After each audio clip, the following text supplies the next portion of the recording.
진짜 지금은 이거 한번 올려주세요. 지금은 진짜 여러분 반갑습니다. 이재명입니다.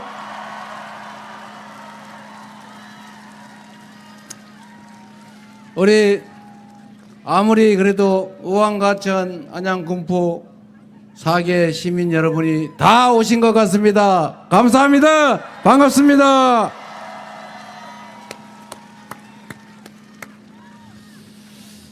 우리 이 지역을 대표하는 일꾼 이하경 군포 국회의원님 어디 갔어요? 자, 이하경 우리 국회 부의장님, 그리고 의왕과천의 이소영 의원님, 그리고 안양의 민병덕 의원님, 저하고 종시 이재정 의원님, 강덕구 의원님, 그리고 이소영 의원도 우리 종시예요. 우리 경주 이가들 잘났죠? 네, 다른 성씨 죄송합니다. 네, 우리 5분 여러분이 쓰고 있는 여러분의 대표 일꾼 대리인 잘하고 있습니까? 더 잘하라고 분골쇄신하라고 격려 박수 부탁드립니다. 잘 부려먹기 바랍니다. 제가 더불어민주당 당대표를 역사에 없이 재선을 해가지고 3년째 속된 말로 해먹고 있다는데 지금은 그만뒀죠. 국회의원들 다 여러분들 손으로 경선에서 뽑은 거 아닙니까? 잘 뽑으셨어요. 보니까 축하드립니다. 제가 경기도지사 출신이고 경기도민 여러분들이 키워준 대한민국의 대표 일꾼이 되려고 하는 이재명인데 여러분을 뵈니까 고향에 돌아오니까 너무 반갑습니다. 감사합니다.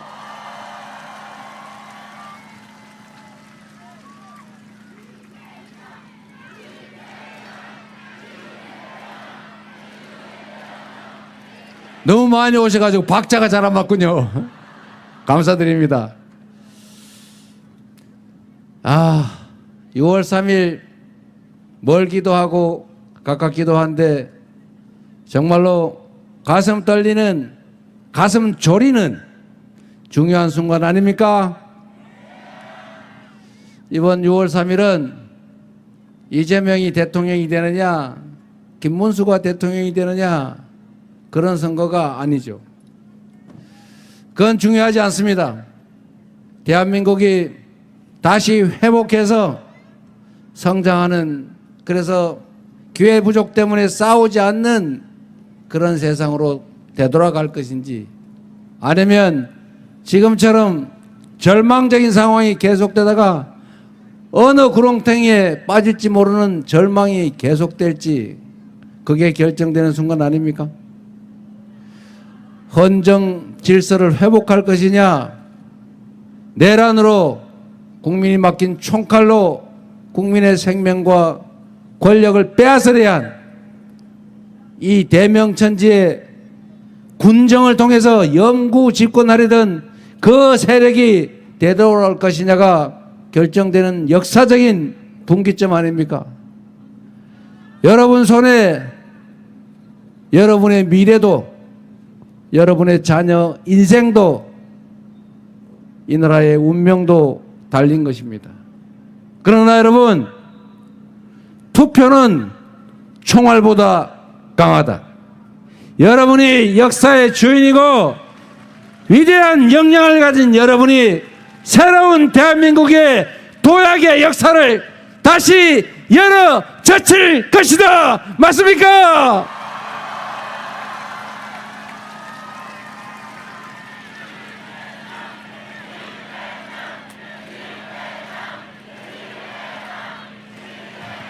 저는 안양원 과천 군포 시민 그리고 경기도민들의 그 엄청난 역량을 위대함을 믿습니다. 우리 대한민국은 식민지에서 해방된 나라 중에 유일하게 산업화에 그리고 민주화에 동시 성공한 유일한 위대한 나라입니다. 그 위대함은 지도자에서 나온 것이 아니라 바로 대한민국 국민 그 자체에서 나온 것이다. 맞습니까, 여러분?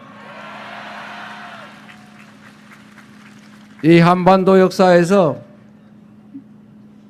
이 부패한 폭력적인 이기적인 기득권자들이 만든 그 위기 때마다 그 위기를 이겨낸 바로 그 힘은 언제나 힘없는 다수의 백성들 국민에게서 나왔습니다. 그 오랜 군사 정권을 끝장낸 것도 결국 우리 국민들입니다. IMF 위기 때 다른 나라 보통의 시민들 같으면 아이고 이제 나라 망했네, 나라도 살아야지, 빨리 금덩이라도 사 모아야지, 그리고 마구 매집하고 사재기하고 그랬을 텐데 우리 위대한 국민들은 같이 살자고, 나라가 살아야 나도 산다고 집에 있던 금덩이, 애기 돌반지, 금비녀, 금가락지 다 들고 나와서 다 나라를 위해서 팔지 않았습니까, 여러분? 저도 그 아들들 둘 돌 때 들어온 돌반지, 백일반지 그거를 한 개라도 남겨놨어야 되는데 싸그리 다 주는 바람에 우리 아이들 요새 결혼해야 되는데 물려줄 금덩이가 없어요.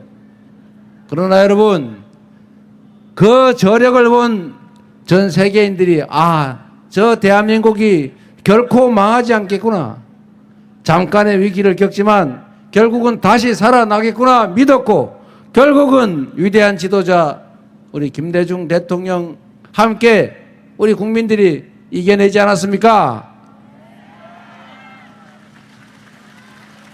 그리고 여러분, 우리는 지금 역사적인 빛의 혁명을 수행하는 그 역사적인 장면을 함께 만들고 있습니다. 박근혜 정권 그 현실의 권력을 우리는 촛불을 들고 끌어내리지 않았습니까? 단 한 명의 피해자도 발생하지 않았고, 유리창 한 자 깨지지 않았고, 약탈도 없었고, 폭력 사건도 없었습니다. 무혈의 아름다운 평화혁명을 우리 국민들의 손으로 해내지 않았습니까? 그리고 작년 12월 3일 그 내란 세력들이 총칼로 대한민국 헌정 질서를 파괴하고 국민의 주권을 빼앗고 국민의 인권을 박탈하고자 했지만 우리 위대한 대한민국 국민들이 다시 응원봉을 들어서 그 내란을 제압하고 다시 새로운 역사를 열어가고 있지 않습니까? 바로 여러분이 그 역사의 그 혁명의 주인들입니다. 지금의 이 광경도 하나의 사진으로, 영상으로 남아서 우리의 자녀들이, 그 자녀의 자녀들이 우리의 이 모습을, 이 역사적인 순간을 기억할 것입니다. 그래서 그들은 우리 위대한 현실을 사는 대한민국 이 국민들의 이 위대한 혁명의 과정을 교과서에 기록하고 세계사에 남게 될 것입니다. 바로 여러분이 그 역사의 주인공 본인들이십니다.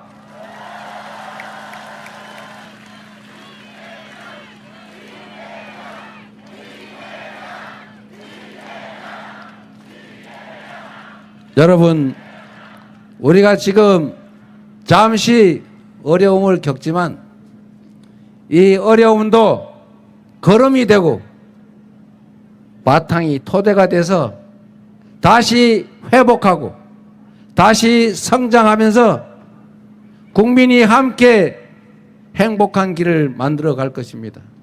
그 첫 출발이 바로 이번 6월 3일 대통령 선거가 될 것입니다. 그리고 그 대통령 선거는 이재명이나 민주당이 아니라 바로 여러분의 한 표 한 표, 여러분의 손에 의해서, 여러분의 주권 행사에 의해서 결정날 것입니다. 여러분을 믿습니다. 믿어도 되겠지요? 할 수 있지요? 준비되어 있지요? 이길 수 있지요? 우리 꼭 이깁시다.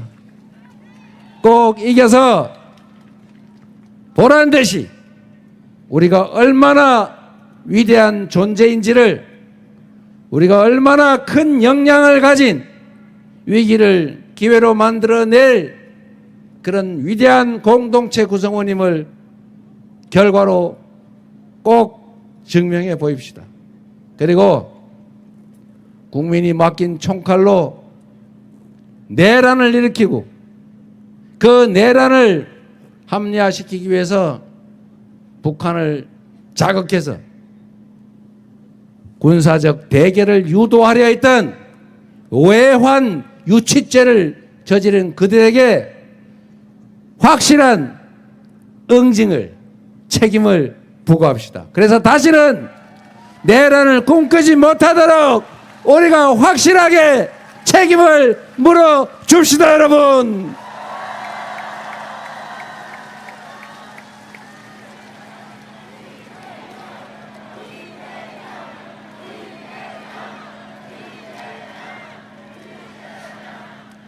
여러분, 우리가 대한민국 국가 구성원으로서 주권자인 우리의 권력을 투표를 통해서 위임하고, 그리고 우리가 합의한 규칙에 복종하는 이유는 우리가 좀 더 평화로운 공동체 안에서 좀 더 안전하게, 더 행복한, 더 나은 삶을 살게 해달라는 것 아니겠습니까? 그래서 국가는 국민 그 자체이고, 국가의 모든 권력과 역량은 오로지 국민의 더 나은 삶, 우리 공동체의 더 나은 미래를 위해서만 쓰여져야 하는 것입니다. 권력은 어떤 경우에도 사적인 욕망을 위해서 남용돼서는 안 됩니다. 국민이 맡긴 총칼로 국민을 죽이려 하고, 정적을 제거하려 하고, 정치를 말살하고, 상대 진영을 싹 절멸시켜서 소위 말하는 독탕에서 혼자 영원히 영화를 누리겠다. 주가 조작해도 절대로 처벌을 받지 않고, 뇌물을 받아도 안전한, 그리고 마음대로 해도 누구도 문제 삼지 못하는 왕국을 만들려고 한 그들 아닙니까? 그들의 그 시도를 다시 허용할 생각은 전혀 없으시죠? 그런데 그들이 귀환을 노리고 있습니다. 내란 외환의 우두머리는 지금 거리를 활보하면서 무슨 부정선거 영화를 관람하면서 희희낙낙하고 있습니다. 내란의 주요 종사자들은, 그 부하들은 감옥에서 재판받고 있는데 우두머리는 길가를 활개 치고 다니는 게 이게 정의입니까? 이게 상식입니까? 허용될 일입니까? 그렇습니다. 법이란 상식이죠. 상식대로 죄 지은 자는 죄만큼 처벌받고, 죄 짓지 않은 평범한 사람들이 억울하게 피해 입지 않는 그런 정상적인 나라, 그렇게 만들어야 희망 있는 세상 되지 않습니까? 그런데 그들이 귀환을 노리고 있습니다. 제가 그 내란 동조 세력 대표 선수에게 물어봤습니다. 내란 수계와 관계를 단절할 생각이 있느냐? 대답을 끝까지 안 하더군요. 단절하겠다는 뜻일까요? 잘 모르겠어요. 대답을 안 했으니. 해석은 국민의 몫이겠죠. 분명한 것은 국민 여러분, 이 나라의 주인은 바로 여러분 국민입니다. 국민을 대리하는 그 누군가는 첫째 덕목이 충직해야 합니다. 유능하고 똑똑해도 충직하지 않으면 국민을 배반하는 실력이 늘 뿐입니다. 충직한, 국민에게 충성하는 그런 대리인이 필요하지 않습니까? 두 번째, 유능해야지요. 유능함이란 말로 되는 것이 아니라 실력이 있어야 하고, 그 실력은 주장이 아니라 실적으로 증명되어야 합니다.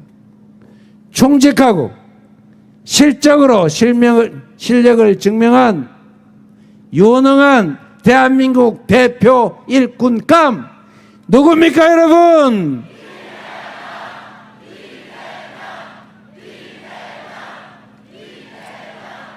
저는 여러분이 직접 체험하신 것처럼 이 안양의 그 오래된 골치 아픈 레미콘 회사, 그것도 해결하지 않았습니까? 그거 요새 어떻게 됐습니까? 이사 갔어요? 아직도 안 갔어요? 잘 모르시는 모양이네. 예? 아직 안 됐어요? 네, 잘 되고 있을 겁니다.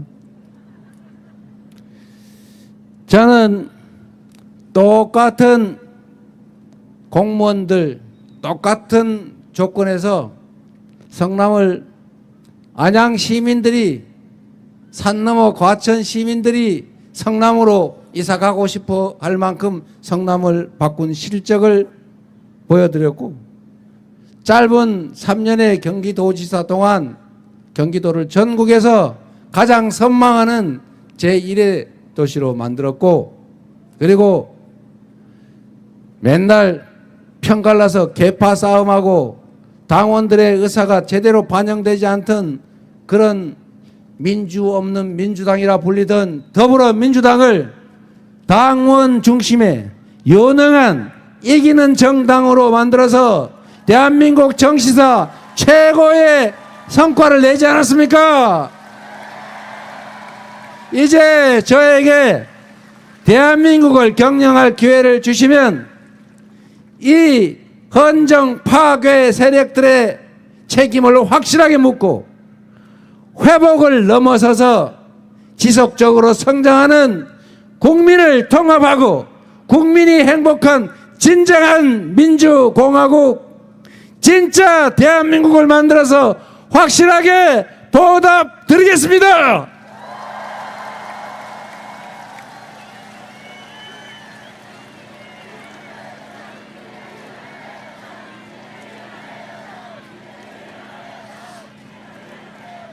경기도민 여러분, 저는 경기도민을 포함한 대한민국 국민들의 이 위대한 저력 때문에 6월 3일에는 대한민국의 이 수많은 상실, 파괴를 넘어서서 희망의 새 출발을 하게 될 것이라고 믿습니다. 그리고 국가가 해야 될 중요한 몇 가지, 첫째, 튼튼한 안보로 대한민국 공동체를 지켜내는 일, 우리 국가 구성원 내에 공정한 규칙으로 누구도 억울하다고 생각되지 않는 질서 있는 대한민국을 만드는 일, 그리고 마지막으로 국민의 더 나은 삶을, 대한민국의 더 나은 미래를 만드는 민생의 길을 확실하게 책임지겠습니다. 그래서 여러분께서 오늘보다는 내일이 낫다고 믿어지고 우리 자녀들의 삶도 나의 삶보다는 더 희망이 있다고 믿어지는 기회가 넘치는, 지금보다는 최소한 몇 배 더 나은 세상으로 여러분들을 함께 모시고 가겠습니다. 희망 있는 세상 꼭 함께 만들면 좋겠습니다.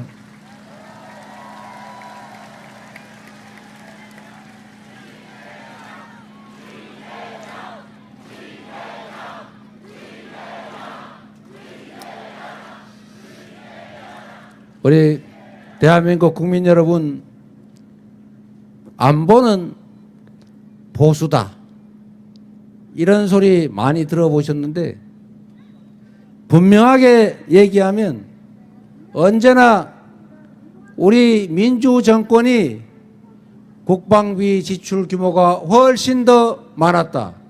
맞습니까, 여러분?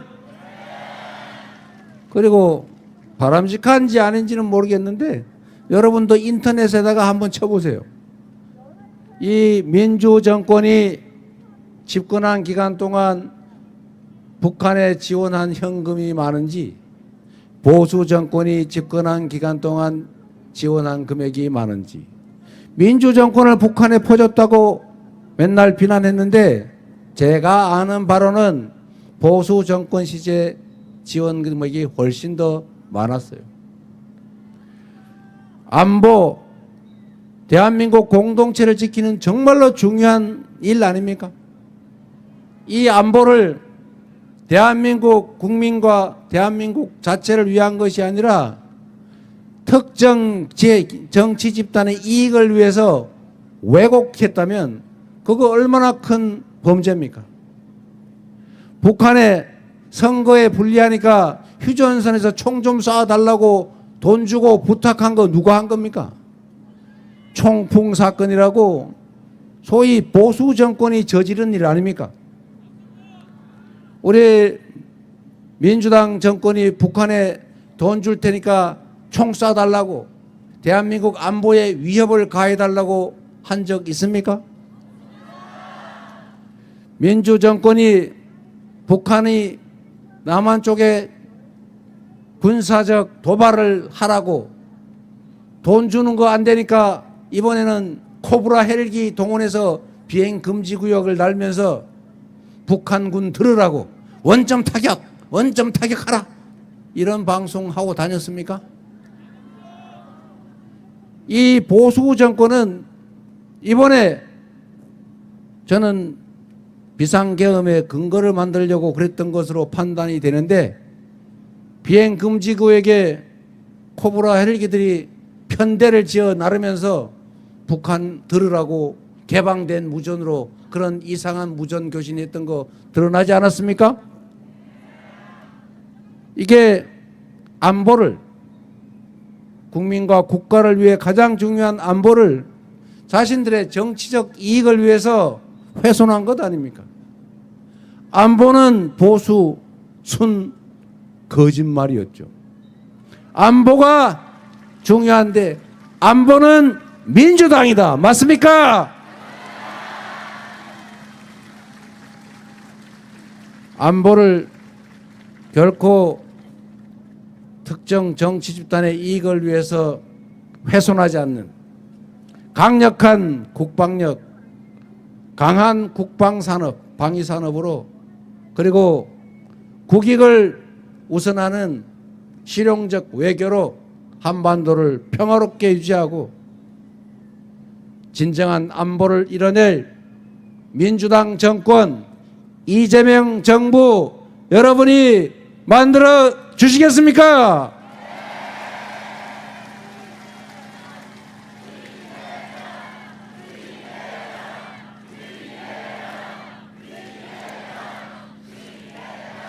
이재명 정부, 민주당 정권을 만들어 주시면 한 가지 뚜렷한 계획을 실천할 것입니다. 안보는 싸워서 이기는 것도 중요하지만 싸우지 않고 이기는 것이 더 중요하고, 싸우지 않고 이기는 것보다 싸울 필요가 없는 평화를 만드는 것이 가장 강력한 안보다. 맞습니까, 여러분?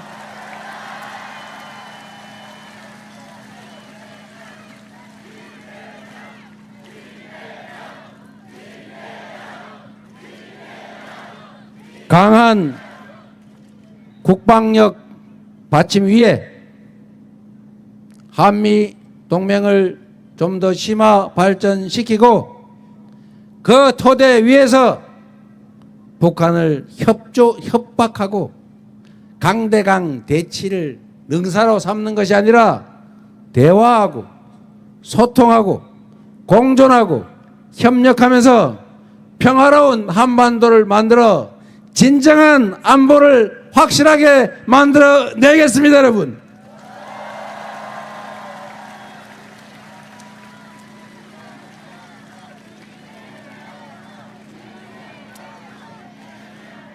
그래서 이 한반도에서 아이고 저렇게 자꾸 부딪히다 전쟁 나지 않을까 걱정하느라고 대한민국의 투자를 망설이는 외국 투자자들에게 한국에 투자해도 아무런 문제가 없다는 것을 확실하게 증명해서 외국인 투자자도 늘어나고 자본 철수도 줄어들고 그래서 대한민국 경제도 살아나서 우리 국민들의 민생도 지금보다는 훨씬 나아지게 꼭 만들어 놓겠습니다, 여러분.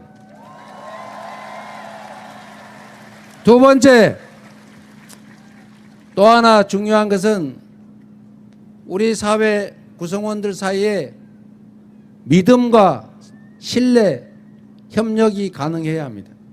그것은 예측 가능할 때 우리 모든 사람이 규칙을 지킬 것이다. 내가 규칙을 지키는 것이 손해가 아니다. 라는 생각을 하게 해야 합니다. 그래야 합리적인 사회가 됩니다. 그래야 합리적인 자원 배분이 가능하고 합리적인 자원 배분이 가능해야 그 사회 자원이 전체적으로 효율을 발휘해서 전체적으로 성장 가능성이 극대화됩니다. 그런데 이 나라는 지금까지는 죄를 지어도 힘 있는 자는 처벌받지 않고 주가 조작을 해서 수십억 이익을 봐도 수십억 손해본 그 개미들 그 눈물 위에 떵떵거리고 멀쩡하게 잘 살고 있어요. 힘만 세면. 뇌물을 받아도 명품백을 받아도 아무 상관이 없죠. 정치적 상대가 있어야 서로 경쟁을 하고 감시를 하는데 정치적 상대는 없는 죄 뒤집어 씌우고 검찰권을 남용해서 잡아놓고 죽이려고 합니다. 이런 사회에는 희망이 없죠. 그래서 여러분 하나 분명하게 약속해야 될 것. 두 번째, 질서를 지키고 규칙과 법을 지키는 것이 결코 손해가 아닌 합리적인 세상 대한민국을 꼭 만들어 놓겠습니다, 여러분. 규칙을 어기는 자들에게는 그 규칙을 어기는 것에 대한 상응하는 제재를 가하고 규칙을 어겨서 누군가에게 피해를 입히고 돈을 번다면 그 돈 이상의 제재를 가해서 손해보는구나 라는 생각이 들게 하겠습니다.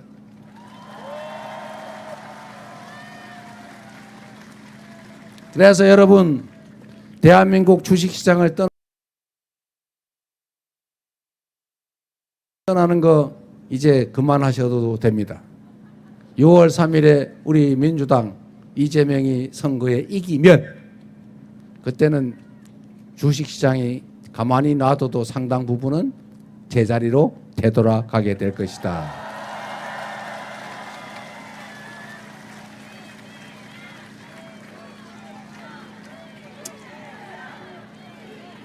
그리고 세 번째,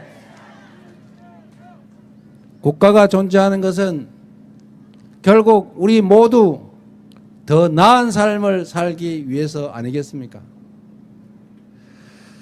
국가가 자원 배분을 공정하게 하고 질서 유지와 평화 안보 유지 의무를 제대로 이행해서 국가 공동체에 대한 신뢰가 생겨나게 해야 됩니다. 그리고 그 안에서 민생을 살려야죠.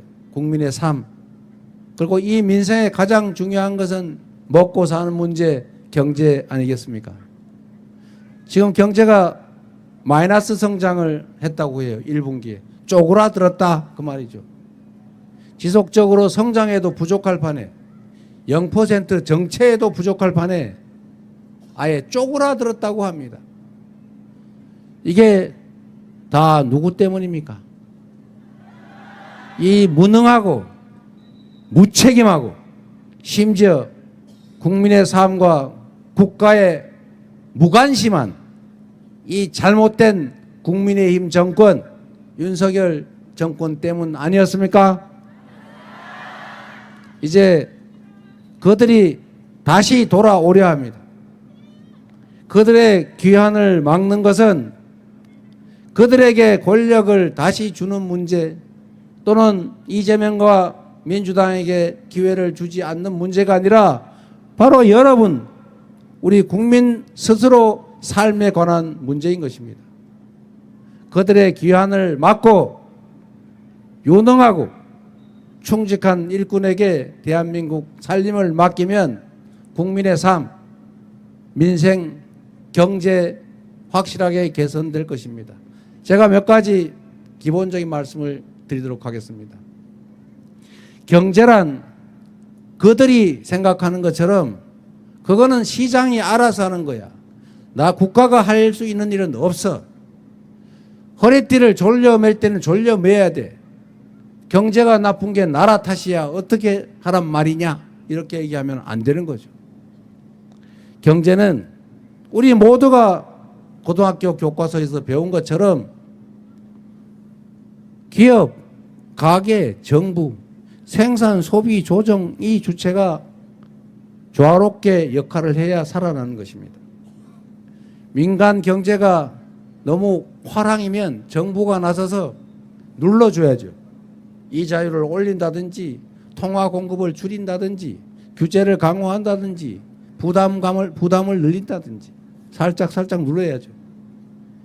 그런데 반대로 경제가 민간 경제가 추락하고 나빠졌다 이러면 방치하는 게 아니고 그럴 때는 정부가 또 나서서 조정 역할, 돈이 안 돌면 돈이 돌게, 자본이 부족하면 지원을, 세금을 너무 많으면 깎아주고, 그리고 이자율도 낮춰주고, 제재도 규제도 완화하고 이렇게 해서 부양을 해줘야 되는 것 아닙니까? 그런데 이 정부는 그 어디서 배운 이상한 경제학 논리를 가지고 균형 재정한다면서 세금이 안 들어오니까 지출을 못하겠다 이렇게 해가지고 그냥 방치하고 있어요. 그래서 지금 배가 고파가지고 허리띠를 졸라맨 우리 국민들이 졸라매다 이제는 배가 등가죽에 붙어가지고 죽게 생겼어요. 여러분, 가게도 민간 가구, 그냥 민간 살림도 지금 당장 너무 어려워서 기근이 들었는데, 내가 직장을 잃었는데, 아니면 재해를 당해가지고 살림이 다 망가졌는데 내가 가진 현금이 없으면 손가락을 빨면서 저절로 될 때까지 기다립니까? 그러면 옆집에 돈이라도 빌리든지 어디 누구한테 지원을 받든지라도 해서 일단 살아나야 일을 하고 그래야 살아날 것 아닙니까? 그런데 경제가 어렵고 살림이 어렵고 일자리를 잃었으니까 학교 가던 아이들한테 야 공부를 해서 뭐하냐, 일단 학비라도 아끼자, 우리 저기 산에 나무하러 가자, 밤매러 가자 이래가지고 학교 가는 우리 자녀들 학교 못 가게 하면 되겠어요? 우리 대한민국이 자원도 없는 나라에서 이렇게 성장한 이유는 국민들한테, 우리 국민들이 자식들 잘 되라고 밥 팔고 논 팔고 밤새 일해가면서 자식들 공부시켜서 그런 거 아닙니까?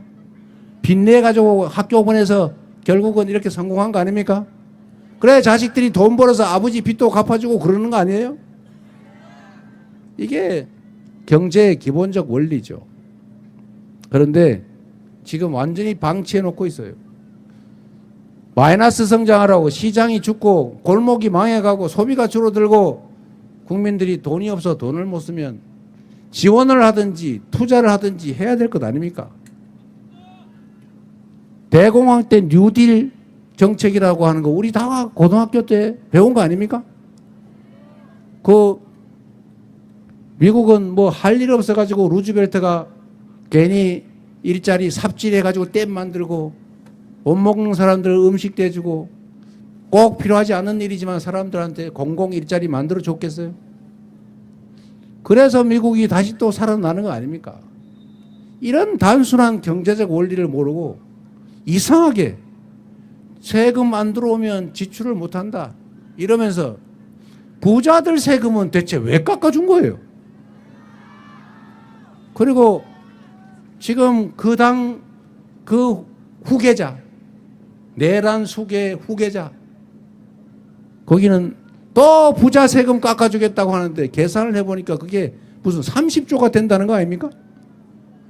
연간 30조 원, 그게 뭐 몇 년치인지 모르겠는데 그거 깎아주면 더 졸라매야 되는데 그러다 사람 죽지 않겠어요? 이렇게 안 한다 우리는.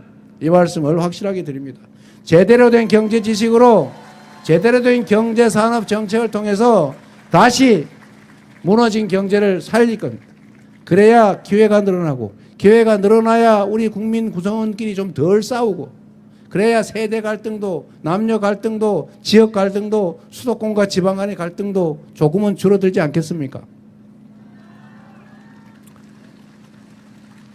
자원을 공정하게 배분하고 지방에도 기회를 주고, 경기도 남부에 있던 제가 공공기관들 다 북동쪽 서부로 다 옮겨도 남쪽에 사는 우리 여러분 그렇게 잘못한 거다 말하지 않았잖아요.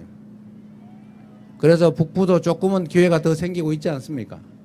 수도권도 너무 과밀하니까 지방에다 투자하고, 이제는 첨단 기술 산업에 대한 투자도 대대적으로 지원도 강화하고, 재생에너지 산업도 기후위기에 맞춰서 탄소 제로 사회로 반드시 가야 하니까, RE100에도 적응해야 되니까, 탄소 국경세제에도 우리가 적응해야 되니까 재생에너지 대대적으로 생산하고, 그러면 저기 지방에도 재생에너지, 햇빛, 바람을 이용한 에너지 생산으로 먹고 살 길도 생기고, 재생에너지 관련 산업도 생기고, 화석연료 연간 200조 원씩 수입하는 거 그중에 상당 부분을 대체하고, 그러면 새로운 산업발전, 경제발전의 기회가 생기지 않겠습니까? 우리가 강점을 가진 문화산업도 키우고, 전 세계가 대한민국 드라마 보고, 대한민국 영화 보면서 훌쩍훌쩍 울고, 대한민국 노래 부르면서 대한민국 말, 한국말 배우러 한국 어학원 찾고, 한국 음식 먹으면서 한국 와보고 싶어 하지 않습니까?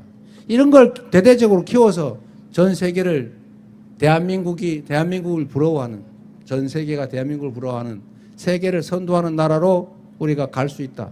그렇게 만드는 것이 정치고, 그렇게 만드는 것이 정치의 능력 아니겠습니까, 여러분? 6월 3일에 기회를 주시면 그 길을 우리 민주당 정권이, 이재명 정부가 열어가겠습니다. 그리고 마지막으로 가장 중요한 거,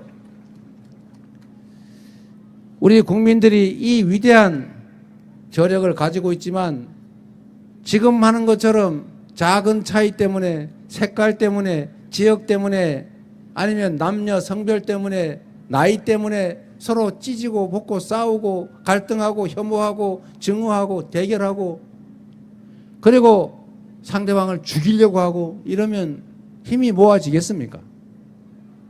이렇게 되면 미래가 없죠. 정치인들 중에 일부가 그 사적인 목적으로 증오를 키우고 분열과 대립을 격화시키고 누군가를 제거하려고 하더라도, 최소한 우리는 작은 차이를 넘어서, 지역을 넘어서, 색깔을 넘어서, 남녀노소를 넘어서 힘을 모아 함께 가야 되지 않겠습니까? 화해와 포용과 통합의 길을 가야 합니다. 저는 결국 그 길은 우리 국민들께서 열어주실 거라고 생각합니다. 정치인들이 편을 갈라 싸우더라도 국민들이 그에 따라서 편 갈라 싸울 필요는 없고, 또 그래서는 안 됩니다.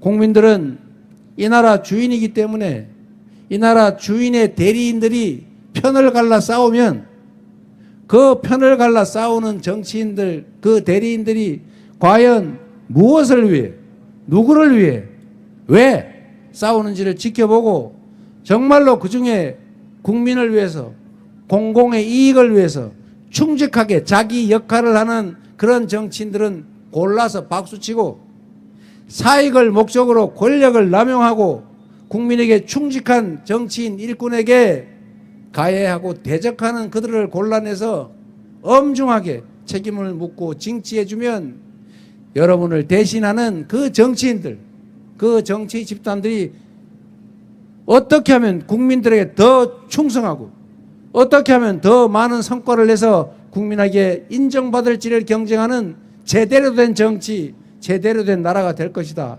그래서 국민들의 판단, 국민들의 관심, 국민들의 역할이 중요합니다. 여러분이 그렇게 가려내 주시겠습니까? 꼭 그렇게 해 주십시오.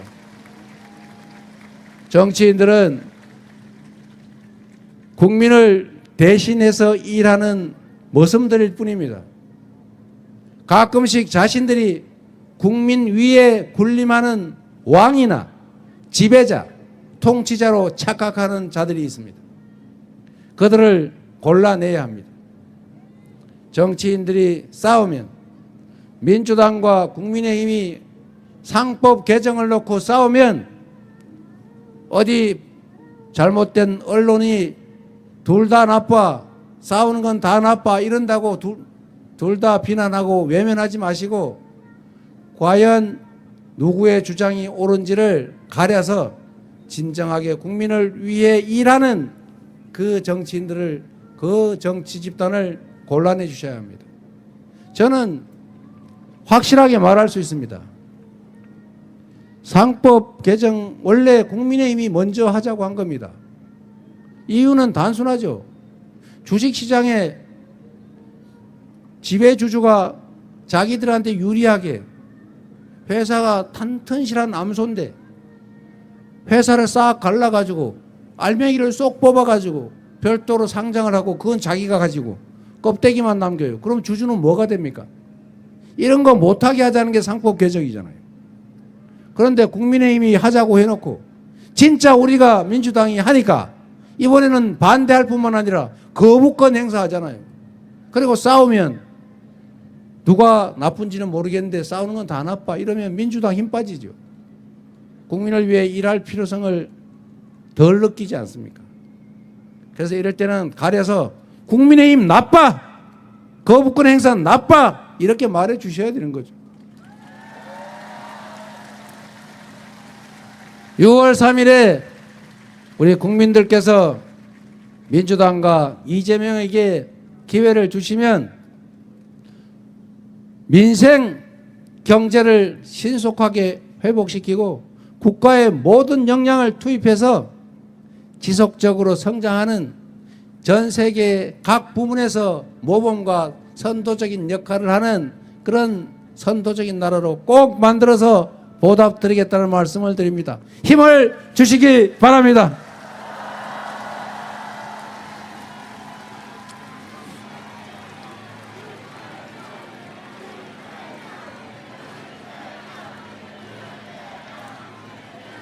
우리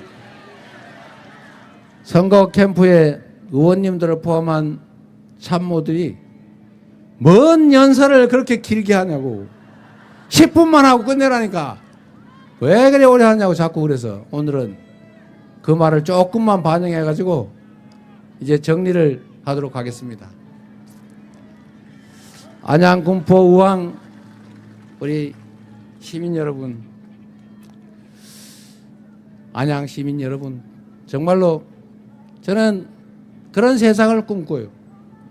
우리가 이 대한민국이라고 하는 공동체 안에서 서로 존중하고 인정하고 협력하면서 지금보다 더 나은 세상을 만들 수 있고 또 우리 자식들에게도 더 나은 세상을 물려줄 수가 있어요. 우리가 자식들에게 더 나은 삶을, 더 나은 인생을 살게 하기 위해서 이 좁은 기회의 관문을 통과할 기술을 가르치느라고, 친구 밀어내고 혼자라도 거기를 통과하라고 투잡, 쓰리잡 뛰고 밤새 일하면서 아이들 학원 보내고 좋은 학교 쫓아 이사 다니고 추울동 살동 열심히 일하지 않습니까, 여러분?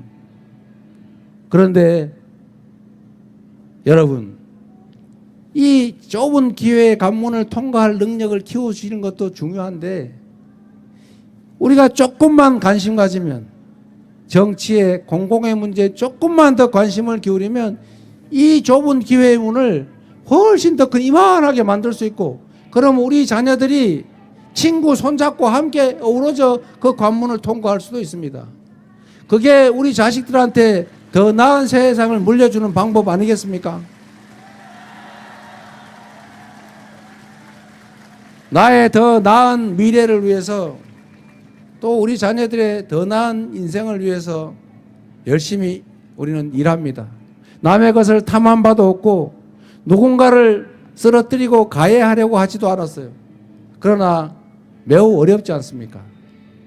우리가 살아왔던 그 시대에는 지금보다 분명히 자본도 부족했고 기술도 부족했고 교육 수준도 낮았고 국가적 위상도 낮았고 정치 체제도 행정력도 부족했어요. 지금은 모든 게 다 개선됐습니다. 모든 게 좋아졌는데 왜 삶은 더 팍팍해지고 왜 희망은 점점 적어지고 더 절망적으로 변해갈까? 이유는 너무 많은 것들이 한쪽으로 몰려서 그래요. 소위 양극화, 불평등, 격차가 너무 커졌기 때문입니다. 이 불평등과 격차를 완화해야 지속적으로 성장할 수 있어요. 이 성장의 길을 다시 열어야 합니다. 그렇다고 해서 이 근본적인 이 성장 정체의 원인인 불평등과 양극화, 이 격차를 해소할 수 있느냐, 기존의 것을 뺏어서 조정할 수 있느냐, 폭력혁명을 하지 않은 한 불가능하죠. 그러면 방법은 하나밖에 없어요. 지금이 기회가 된 것입니다. 지금은 대한민국 사회체제, 경제산업체제를 대대적으로 개편하지 않을 수 없는 시대가 왔어요. 이 개편해야 되는 시대에 기후위기로 인한 에너지 전환, 기술 발전에 따른 산업 전환 시대, 문화의 전환 시대, 세계화의 시대, 이 시대에 정부가 나서서 새로운 길을 열어줬어야 되는 것입니다. 이 새로운 영역을, 새롭게 성장할 영역, 말씀드린 새로운 산업 발전의 영역, 새로운 우리 국민들의 인재 양성, 일자리를 창출하는 그 길을 열어야죠.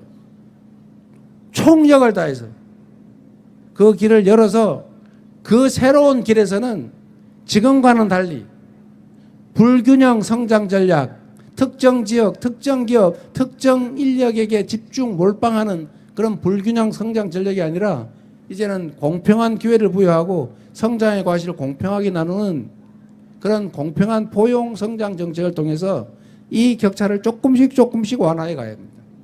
저는 그게 6월 3일을 기점으로 우리가 가야 할 진정한 성장 발전의 길, 민주주의의 길이라고 믿습니다. 그래서 여러분, 그렇기 때문에 지금은 이재명입니다.